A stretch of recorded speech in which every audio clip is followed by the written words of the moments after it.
여러분, 한국 사회에는요, 절대 깨지지 않을 것만 같던 그런 믿음이 하나 있었죠? 부동산 불패. 부동산은 절대 망하지 않는다. 바로 이 신화 말입니다. 근데요, 지금 이 믿음이 정말 말 그대로 산산조각 나고 있습니다. 자, 이 모든 붕괴의 한가운데 뭐가 있냐면요. 바로 이겁니다. 52조 원. 다주택자들이 짊어진 어마어마한 빚 폭탄이죠. 이 엄청난 무게가 지금 시장 전체를 그냥 짓누르고 있는 거예요. 그러니까 이런 말이 나오는 겁니다. 수십 년 동안 우리가 철석같이 믿어왔던 게 무너지면서 지금 사회 전체가 엄청난 심리적 충격에 빠진 거죠. 우리가 알던 세상이 글쎄요 정말 허무하게 무너져 내리고 있는 겁니다.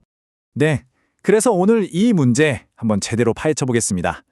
먼저 이 52조 원 위기가 대체 어느 정도인지, 그리고 이 문제의 핵심 원인은 뭔지, 또 사라지는 전세제도와 새롭게 나타난 월세 시대는 우리에게 어떤 의미인지, 이게 또 다른 문제들이랑 어떻게 얽혀 있는지, 마지막으로 이 모든 게 한국 부동산 시장에 어떤 새로운 현실을 가져올지 하나씩 짚어보겠습니다. 자, 첫 번째 이야기입니다. 52조 원의 위기. 지금 시장이 말 그대로 자유낙하하고 있는데요.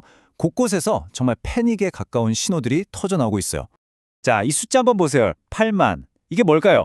이게 바로 지금 서울에 나와 있는 아파트 매물 숫자입니다. 놀라운 건요. 단 5일 만에 5천 건이 늘었다는 거예요. 이게 뭘 의미하겠어요? 집주인들이 정말 얼마나 절박하게 어떻게든 집을 팔려고 하는지 그걸 보여주는 아주 강력한 신호인 거죠. 와, 이건 정말 이 붕괴가 얼마나 심각한지 명확하게 보여주는 사례입니다. 여러분, 강남, 대한민국 부의 상징이잖아요.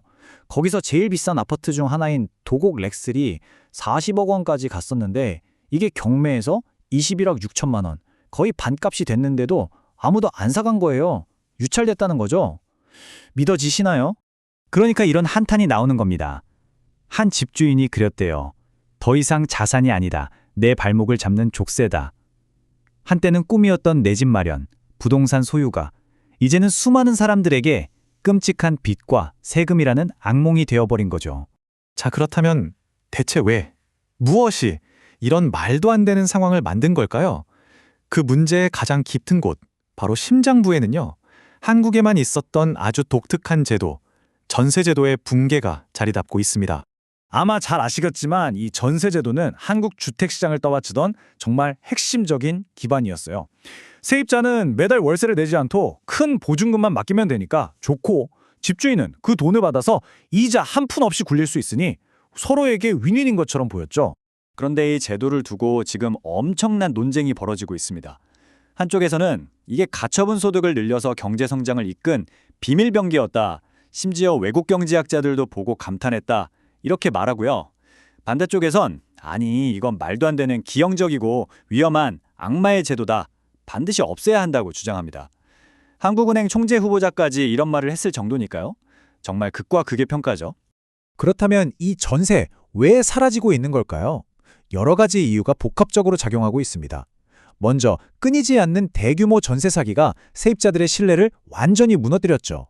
그리고 정부가 전세자금 대출을 옥죄게 시작했고요. 집값은 떨어지는데 집주인들은 보증금 돌려줘야 할 압박에 시달리고 결국 집주인이나 세입자나 전세는 이제 위험하다 생각하고 너도 나도 월세로 돌아서고 있는 겁니다. 그 결과가 바로 이겁니다. 이 변화의 규모 정말 엄청나지 않나요?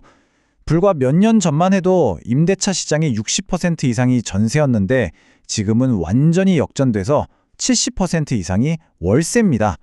말 그대로 한 시대가 저물고 있는 거죠. 자, 그럼 이제 세 번째 이야기로 넘어가 보죠. 월세 시대의 도래. 전세가 사라진 자리에 월세가 들어서면서 수백만 명의 사람들이 완전히 새로운 그리고 훨씬 더 무거운 생활비 부담을 지게 됐습니다. 이게 그냥 돈 내는 방식만 바뀌는 게 절대 아닙니다. 전세는 대출 이자만 내면 되니까 매달 나가는 현금이 적었고 어떻게 보면 강제로 저축하는 효과도 있었어요. 쓸 돈이 더 많았죠. 하지만 월세는요. 매달 꼬박꼬박 높은 임대료가 그냥 사라지는 돈이 되는 겁니다. 저축은 힘들어지고 자산을 모으는 건 더더욱 어려워지는 가계경제의 구조 자체가 바뀌는 거예요. 그리고 이건 더 이상 남의 얘기가 아닙니다. 지금 서울의 평균 월세가 150만 원을 넘어섰다고 해요. 이거요, 예전에는 정말 부자들이 사는 동네에서나 보던 숫자거든요. 이제는 이게 평균이 된 겁니다. 여기서 진짜 핵심적인 문제가 뭐냐면요. 월세 시스템에서는 집주인이 모든 비용을 세입자한테 떠넘길 수가 있다는 거예요. 금리가 오르든 재산세가 오르든 그럼 월세 올리면 되지 이렇게 되는 거죠. 결국 시장의 모든 위험 부담과 비용 상승을 임차인이 고스란히 떠안게 되는 구조입니다. 자, 그런데 문제는 여기서 끝이 아닙니다. 지금 이 임대차 시스템의 붕괴가 다른 심각한 위기들과 한꺼번에 터지면서 그야말로 최악의 퍼펙트 스톰을 만들어내고 있습니다. 설상가상으로 이런 일까지 벌어지고 있습니다. 서울의 신규 주택 공급이요, 말 그대로 벼랑 끝으로 떨어지기 직전이에요. 2026년에 2만 5천 호 정도 되던 게 3년 뒤인 2029년에는 5천 호로 80%가 사라집니다. 새로 지어지는 집이 없다는 건 결국 남아있는 얼마 안 되는 집을 두고 경쟁이 더 치열해지고 가격은 더 오를 수밖에 없다는 뜻이죠. 자, 정리해볼까요? 세 가지 위기가 한꺼번에 몰아치고 있는 겁니다. 첫째, 52조 원에 달하는 집주인들의 빚 때문에 매물은 쏟아져 나오고, 둘째, 전세제도가 무너지면서 사람들이 살 집을 구하는 방식 자체가 막혀버렸고, 셋째, 앞으로 집 자체가 지어지지 않는 심각한 공급 부족까지 닥칠 거라는 거죠. 이 세 가지가 서로를 악화시키면서 악순환의 고리를 만들고 있는 겁니다. 그리고 이 모든 상황의 배경에는 이걸 빼놓을 수 없죠. 7, 8%에 달하는 이 살인적인 금리. 이 높은 금리 때문에 집 가진 사람은 버티질 못하고 집 사려는 사람은 엄두도 못 내는 그야말로 진퇴양난의 상황이 계속되고 있는 겁니다. 자, 그럼 이 모든 걸 종합해 볼 때 앞으로 한국 부동산의 현실은 어떻게 될까요? 그리고 가장 중요한 질문이죠. 이 모든 것의 대가는 과연 누가 치르게 될까요? 이제 패러다임이 완전히 근본적으로 바뀌었다고 봐야 합니다. 과거에는 부동산은 무조건 안전자산이었죠? 이제는 아닙니다. 잘못하면 빚덩어리, 즉 부채가 될 수 있어요.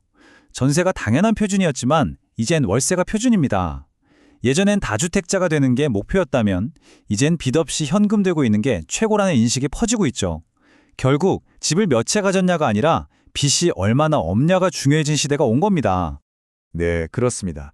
전세 보증금을 지렛대 삼아서 집을 사고 또 그 집을 담보로 또 집을 사고 그렇게 집값 상승에 올라타 부를 불리던 시대는 이제 명백하게 끝났습니다. 이게 우리에게 정말 심각한 질문을 던집니다. 매달 내는 월세가 저축을 다 갉아먹는 이런 전세 없는 미래에 과연 우리 중 누가 어떻게 내 집 마련이라는 꿈을 꿀 수 있을까요? 과거 우리 부모님 세대가 올라갔던 그 사다리가 이제는 걷어치워졌습니다. 그렇다면 그 빈자리는 과연 무엇으로 채워지게 될까요?